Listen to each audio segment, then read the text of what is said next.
Right, in this video we're going to be showing you how to extract the files from the zip file so that you maintain the file structure.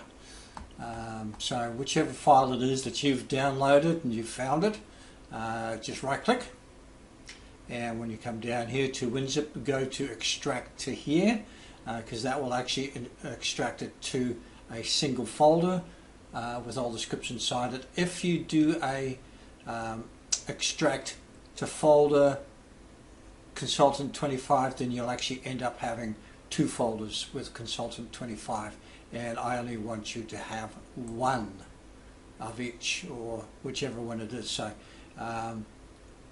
when you click on there, then that's the file structure of the scripts and everything that we want to upload to your server. So we're now going to have a look inside the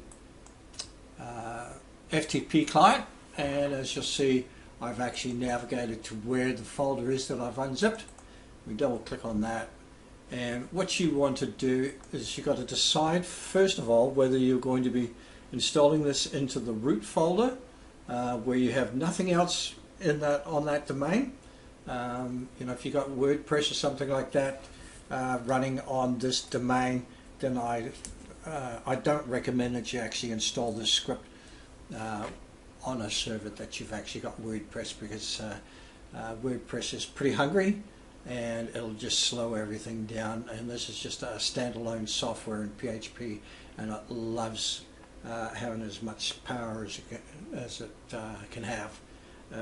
That's not to say that it's resource hungry or anything, it's just that it likes to be on a server with not a lot of stuff in there, particularly without WordPress.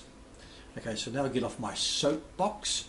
What you want to do is click on admin, hold the shift key down, go down to verify, and what that does is it selects everything. Now, as I say, if you're going to be putting this into the root folder, you navigate to your domain, the public domain, to the public HTML, and you would simply left click on the highlighted and drag and drop, and just drop it in there. I'm not going to do that because this is actually a working site, but by clicking it over or dropping it over here, it would actually upload to the server. Now, if you want to run this from a subdomain, then you've got to go in. That's a whole new video.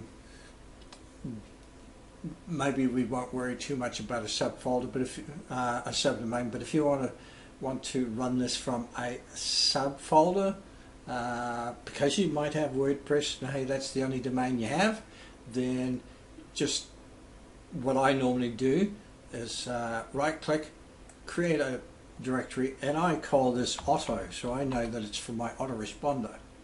Okay, so now I've got the subfolder auto, and now I go back over onto the left hand side, do everything that I did before, and we can just drag and drop and let it just go upload it to the server. It's going to take far too long for me to sit here trying to find something to talk about, but that's basically how to upload the software to your server to preserve the file structure. Hey, thanks for listening, and if you have any challenges, get hold of me through my email, or click on the help desk link on the download page or inside the software, if you've got it installed, that is. So mainly go back to where you actually downloaded the software from, and there's a link to our help desk. Right, that's it for now. Catch you later.